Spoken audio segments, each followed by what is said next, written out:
Welcome back, everybody, to another lovely episode of Careful Boys. We have with us today a special guest. His name is Kevin Kwan. Hey! Bart's brother. Bart's brother. Bart's brother. Little brother. There it is. Bart's nephew. So Kevin Kwan, we're in an interesting situation here. So Bart was supposed to be here, and he was kind of going to be the person to sort of like the middleman liaison this and go, Yeah. This is Kevin Kwan. He's my real estate agent, right? Was until he moved out to Vegas, which I helped him out there until the too. great betrayal. Right. So mainly Bart was going to be here to kind of give us a background on like, yeah, Kevin's this guy, he's really cool, blah, blah. Instead, we know none of that, and we are now cold meeting you Awesome. as we started rolling, which is a really interesting thing and something we don't get to do very often. Cool. Yeah, so, hi. I'm Anthony. I'm Go ahead. Kevin. What do you, who cares about you? What do you do? As you guys probably know, maybe Bart gave a little bit of an introduction. I've been in the real estate business for 17 years. Wow. Nice. So I helped Bart and Gio with their first house here, Warby Parker, then they moved. Did they tell you it was going to be their forever home? They did every single Fucking time. liars. They say forever home. Everybody says that though, huh? It's hard to trust them now, huh? Yeah. Great betrayal. Can you tell us a couple ways why Bart is your worst client? They do change their minds quite often. Oh. You think that's common in like this game? You know, he changes it, but he's very definitive. Both of them are very definitive on what they want, though. But I think it's very common in the real estate world with a lot of buyers What was like the most annoying thing that they changed? Well, the first one was pretty easy, to be honest with you. They knew they were going to move into that community, and there's one unit there, and they got that unit. Second time around, because they didn't have to really find a place real quickly. Because the first time around, they were living in downtown LA, so they had only so many days or months left on their lease before they had to leave. The second time around, it was much slower, just because they were patiently looking for the forever home, right? Yeah. Was that the Glendora one? That was a Glendora one. Yeah. So, I mean, we kind of went back and forth. We went looking at old houses so they could remodeled. We looked at old houses that were remodeled. But ultimately, their style is brand new homes. As you can see with every house that they've picked so far. Brand new forever homes. How did Bart find you? Did he just like see your name and said, that's He's my almost little me? brother. I'm his little brother. We gotta edit that one out. Make sure the story's clean. Did Bart find you? Did he just like see your name and said, that's I'm his little brother. No, I don't know if you guys know Mitchell Lee. Oh yeah. So He's the godfather of Monterey Park. Godfather of the show. Used to be mayor of Monterey Park. I was heavily involved with our real estate association, and he did a lot of the financing for the properties that the association had. So I got in really close with him, and then one day he reached out to me. He said, "Hey, look, I know these YouTubers that are looking for a house." When you heard YouTubers, were you like, ooh, I'm gonna make money off these fools, these idiots? No, I had no idea, to be honest with you, who Bart and Gio were at that time. So I kind of like Googled them, and I was like, I mean, okay, if it works, right? But yeah, we met, clicked. It was cool. Got them into a house here pretty quickly, and here we are. Nice. That was like, I think 2015, maybe 16. So it's been some time. So we were talking about real estate before you showed up, and you Yeah. know we just want to keep it real with you out of respect, Sure. brother to brother. You know, Asian brother to brother. You're cool too. Savvy guy. But you know, unlike Bart and Gio and stuff, like we're not quite the demo that like buys like 12 houses a year and stuff like that. We're actually in the demo of like, we made rent this month. You know what I'm saying? Waiting for that one. Living at my mom's house. Yeah, did you get the lotto ticket? But that being said, our questions, our endeavors towards real estate might be like, you know, not as deep in the professional realm. Yeah. But we are curious about some stuff, if you don't mind. Fire away. Yes. Fire away. Just a couple curious things, like, Hopefully I got some well, also like, what is like your field of specialty? And that might be a very ignorant question, but in real estate, like, what is it that you're like, I'm pretty good at this? Yeah, so, I mean, I've been doing this for 17 years. Residential real estate is my specialty. I will venture out. I got a couple of investors that do either like multifamily, retail centers, but I tend to shy away from that, like heavily, like just doing strictly commercial. So residential buy and sell has always been my primary. All right. So I'm asking just like kind of based off, like let's say you're trying to get into like real estate. What do some of the numbers look like? Like how much, you know, do you stand to make flipping houses on average? How much is like the average real estate person who's like, you know, going in real, and I'm sure like to sell real estate, like as a real estate agent. Like I'm indirectly like, hey, how much you make, man? But I'm not, you know, I'm not trying to, you But know, like not really saying it. respect, you know, respect. I believe this year so far, year to date, we're at like 32 homes that we've sold. Our average sales price is just about $1 million, so you can calculate some numbers from there. You see, I'm kind of dumb on a lot of Now my math not my strong suit. Let's like, We're just idiots. $32,000. We're just dumb fucks.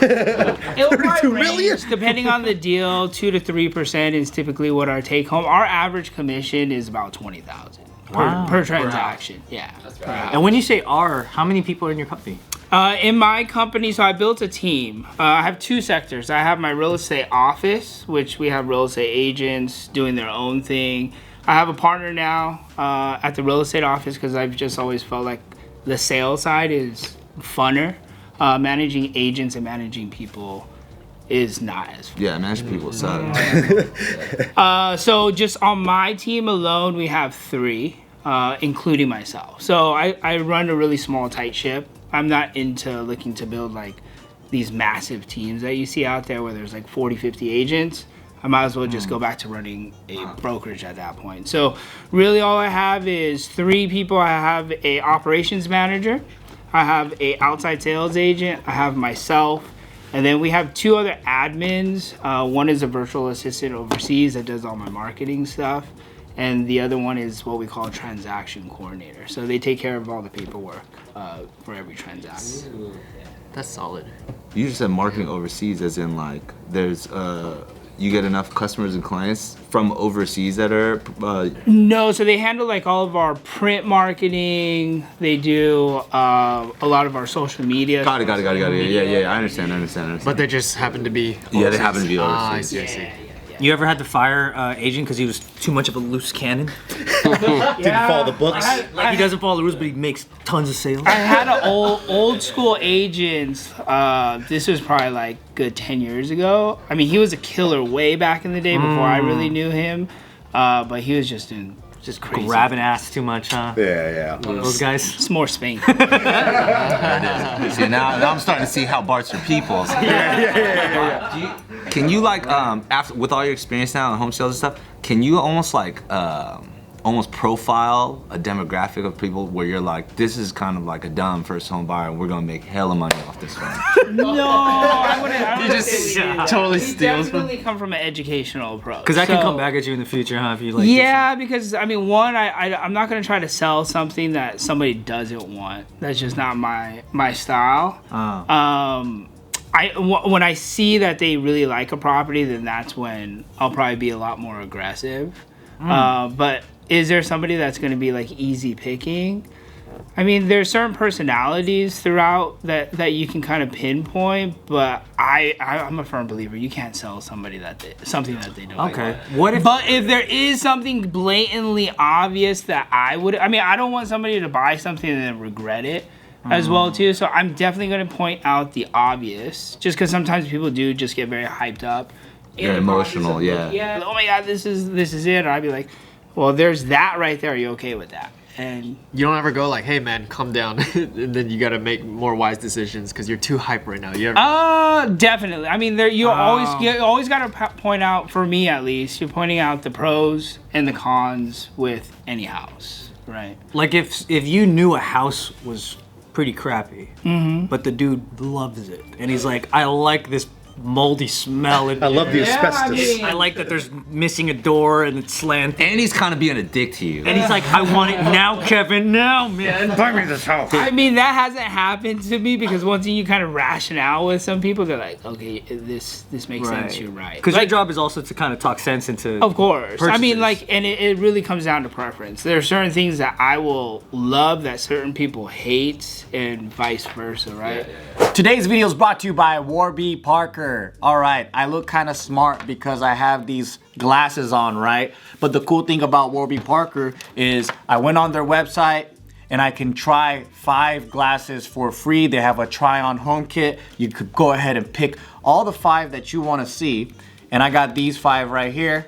They're pretty cool. I got the smart guys. They're not actually called the smart guys. This is actually called the Felix. This is called the Felix. But it makes me feel like a smart guy when I put it on. But I also got some cool guys. This one's called the Rylan.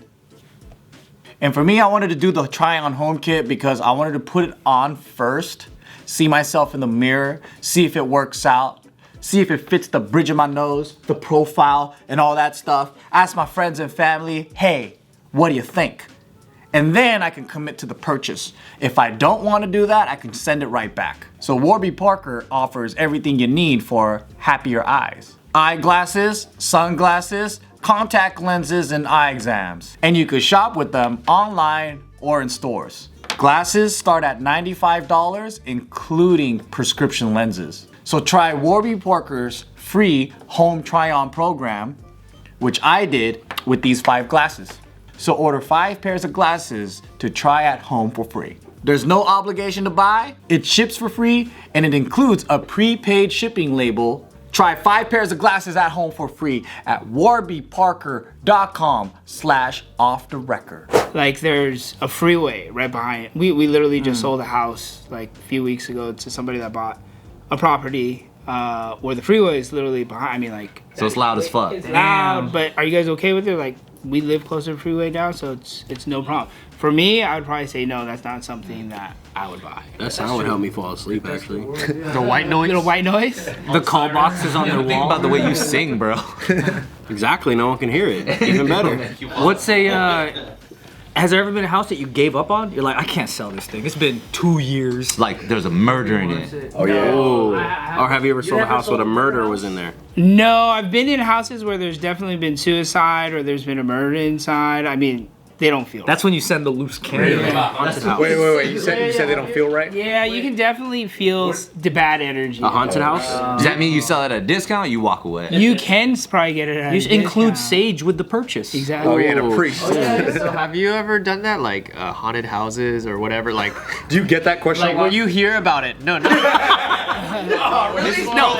you don't think you think he gets these dumb questions? You don't get haunted houses question? Because you know how people, there's always rumors about certain houses where people died in, and it's do you ever get to where you're in the position where you have to like sell this, or you're just like, you just forget about it? So, I mean, most traditional Asians that's like the #1 question every single time. Anybody die inside this house? There is a disclosure form that a seller does have to fill out.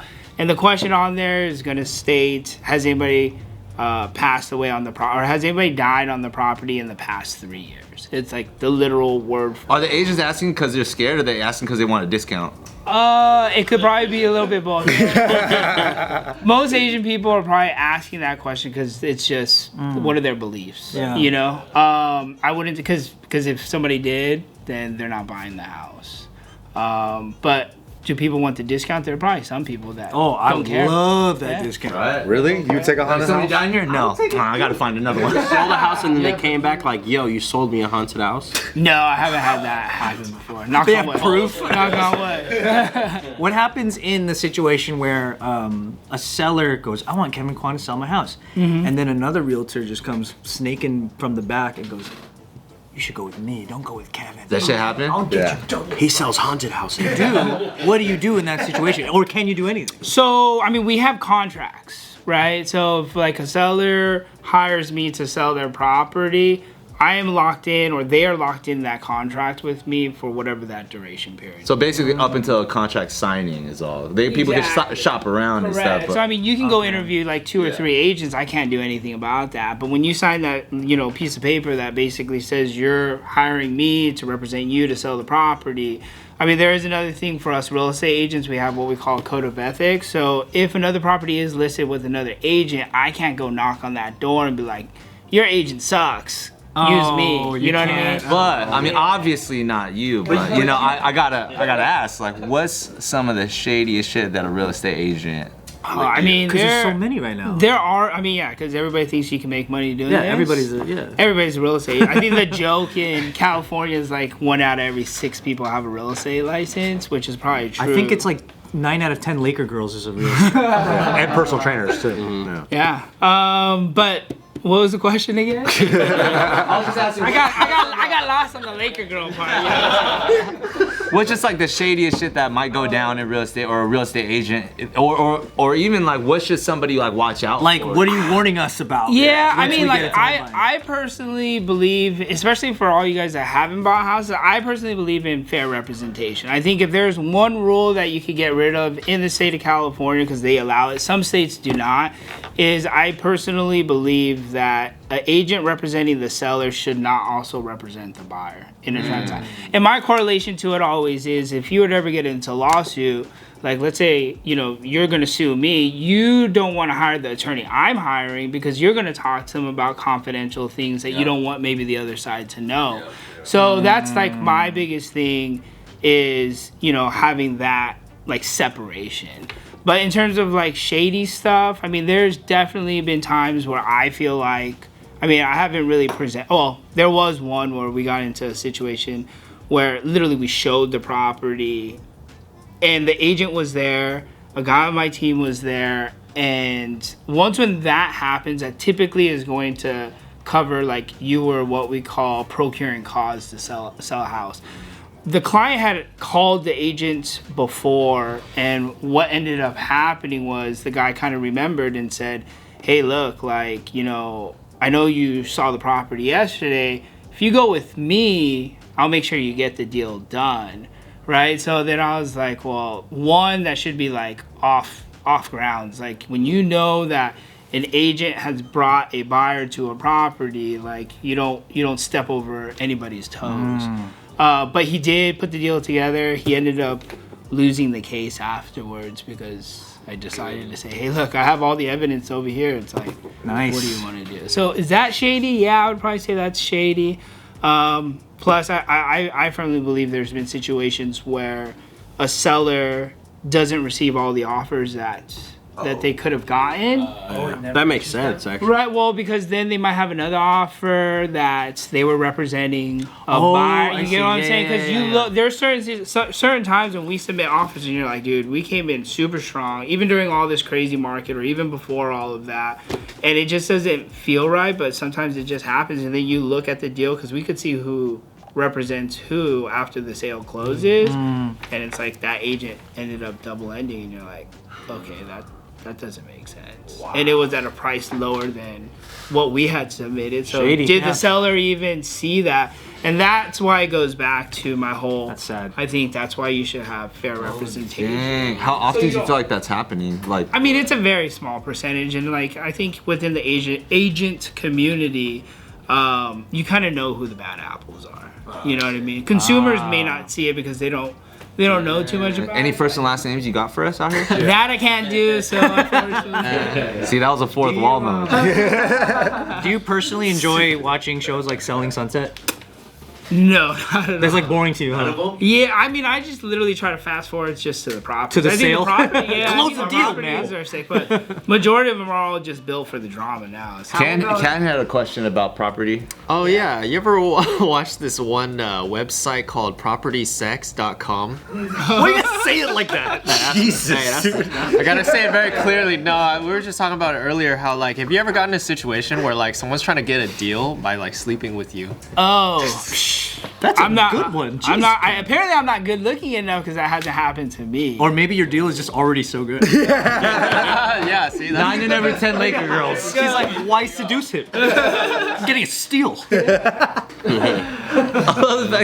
Just asking if he watches just watch it. Because you know, because like, if you're in a certain field, like, don't you have like certain kinks or whatever, like towards a certain like genre? Kevin, do you? Is that too close to home? That has not crossed my mind. Now it has. Till We're tonight. planted. Is the sound of a pen on a dotted line just... Oh, I love the deal, dude. That's got to be a hot moment though, right? Like selling a house and it's like that last signature. That's got to be kind of like, you know, turns you on, right, Cam? Boom. It's an addictive Well, feeling. a lot of it's done electronically now, so it's So the DocuSign. It's just Seeing more the about unread email pop up. Ooh, it went through. What was the very first house you sold? my parents' house. Yeah. You sold it to your parents. No, I sold it. Yeah, they were. I mean, they're like the typical Asians. They believed in Feng Shui, and they said this property was gonna give them like bad fortune. The time had circulated to the point where it wasn't gonna be good for them, and they're like, we need to sell it. So does that mean you didn't sell it to other Asians? Actually, you know what? The funny thing is that property, the person that we sold it to, they just put that property onto the market, and it's like pending right now. Yeah. Dude, is that an actual like smart angle to take as a realtor? Be like, Kevin Kwan, Feng Shui specialist. You can. I mean, like some people believe like heavily. Yeah. In it. Yeah. Sounds So, good, right? Yeah. You could use that to your advantage sometimes. Like somebody's trying to buy a house and you're like, I want to sell the other one, but the feng shui on this one's not very good right now. Yeah. Sounds like my mom. Do you actually know a lot about Feng Shui? I know like the basics.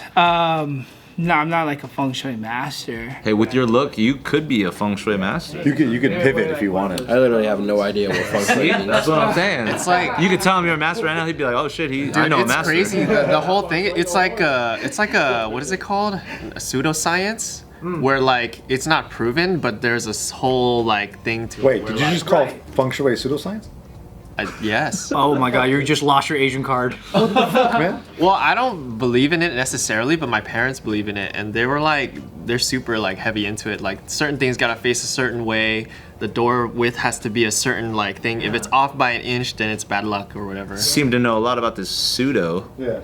Yeah, but there's nothing you can do to prove it. You but pagan. Well, you know what there is there's a lot of similarities between, like, you know, when you think of golden ratio and geometric things that make sense, it kind of crosses over a little bit in some ways. Dude, there's some truth to it. You can't call it a pseudoscience. It's not. He's so hurt by well, it. but pseudoscience doesn't mean it's fake. It's just not proven with regular science. It means it's so real. Why prove it? Why test it, dude?